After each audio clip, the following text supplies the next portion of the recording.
yet. We've played it other times, without Tom. When you get yourself in a situation like this, you got to take advantage of it. Bucs win the Super Bowl. Tom Brady, you are the man. You are the GOAT. I'm not going to necessarily reminisce. I'll have plenty of opportunities to reminisce about my football career. If they know anything about me, they're going to know that I'm going out there to try to win the football game.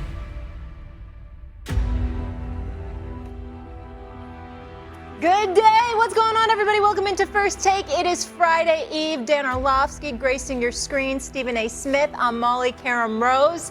Gentlemen, let's go. We've had this one circled on our calendars for months. Tom Brady's return to Foxborough, which had been his home for 20 years. Don't forget Gronk's homecoming as well. But this time, they will run through the tunnel at Gillette Stadium as the opponent. Also, a reunion of Brady and Belichick, but not on the same team. Details have been pouring out about this relationship leading up to this weekend. No coach-quarterback duo was more successful. They won 219 games, 30 games in the postseason, 6 Super Bowls, far ahead of the next closest duo in that Super Bowl era. Dan, tell me this. Do you have an issue with how Brady-Belichick's relationship ended? Absolutely not. I'm surprised by people who are so shocked by this. Greatness is not comfortable. They're the two of the greatest to ever do it. Quarterback-wise, Tom's the greatest. Coach-wise, Bill's the greatest. So there's so much discomfort that goes on over 20 years. I kind of admire it more. I appreciate it more now that they were able to go accomplish what they did. These are two of the most intense, maniacal preparation-wise, egotistical guys that have ever come through the NFL. And they were still able to put all those differences and seeing things differently and maybe not agreeing on everything to the side and to go accomplish the goal not only for them, but for their organization, for their team. And as much as I've appreciated them going to accomplish that, now kind of seeing some of the stories that have come out and maybe there was some discomfort or bad blood there, I admire it even more because they never let it get in the way. They never let that go and deter them from going to win 6 Super Bowls. And as Louis Riddick pointed out this morning, they're a couple plays from winning 9. And so I can appreciate it. And the reality is that this is a high pressure, high intense job, both coach and quarterback. And for those guys to get through what they got through over 20 years, and I'm disappointed, I guess, that it's going to sour some people's opinions of what has happened, but it makes me appreciate what they accomplished even more. I got to admit, Dan, I'm kind of disappointed in your take, in all seriousness. I really am, because I think that, you don't just know your football, you know it so well, you're a teacher. And I think that this could be a teachable moment for a lot of people. Yes, Tom Brady was 219 and 64 as a starting quarterback for the New England Patriots in his years there. Yes, he won 6 Super Bowls, went to 9 Super Bowls, and obviously Bill Belichick was his coach. Without the services of Tom Brady in New England, Bill Belichick's career record as a head coach for the New England Patriots without Tom Brady is 36-30 as we speak. Mm-hmm. We understand what they did together, and we get all of that. But there's something to be said for a level of excellence that they put forth, and, Molly alluded to it yesterday in terms of how things should end. And I think blame could be thrown in the direction of both individuals. And I think that's important to highlight and illuminate. For example, if you're Bill Belichick, all things are not created equal and everybody is not the same. You wanted to treat Tom Brady like you treat any other player. Mm-hmm. This is the same Bill Belichick that once cut a dude when his family showed up for him to be in the Super Bowl. He had to end up watching the Super Bowl from the stands with his family because you cut him right before the Super Bowl. Some would say that's heartless. Malcolm Butler gets into an argument, according to excerpts from this new book coming out. And as a result of that, because of that argument that he had with the defensive coordinator, that had a role to play in why he benched him for the Super Bowl, even though he was the leader in snaps played for the defensive unit for the New England Patriots. And Tom Brady, despite putting up 33 points, ends up losing a Super Bowl to the Philadelphia Eagles because Nick Foles drops 40 on them. That has something to do with it, okay? So we see that Bill Belichick can be relatively heartless. That's not a lesson that we want everybody to reap from this. We should be celebrating the greatness of Bill Belichick, the coach, and the executive. Unfortunately, what we're lamenting along the way as we talk about him and we probe deeper into what's transpired between him and Tom Brady, we're looking at a man and we're saying, damn, I mean, all business. Some people are accusing him of being relatively heartless. And if he doesn't find a way to win, now that Tom Brady is gone, who knows whether or not that's going to be his epitaph. Long before he passes away, this is just what people are going to say about him.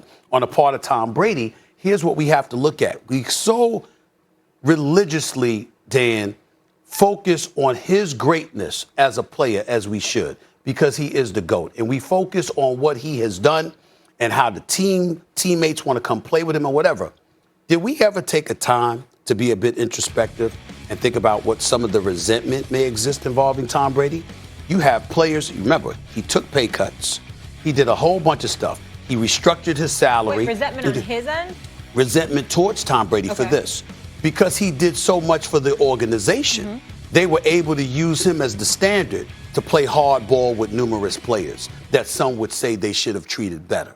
And so when you look at it from that perspective, even though Tom Brady is revered, and even though you recognize his greatness, and even though you appreciate all the things he accomplished and all he did, there was a lot of things that players should have never tolerated, that they had no choice but to tolerate, because the leader in the face of your franchise, Tom Brady, tolerated those things as well. And then he finally speaks up indirectly, or whatever you want to call it. Yeah. Now that it was his turn to suffer some of the circumstances and the consequences that he had to get exposed to with Bill Belichick.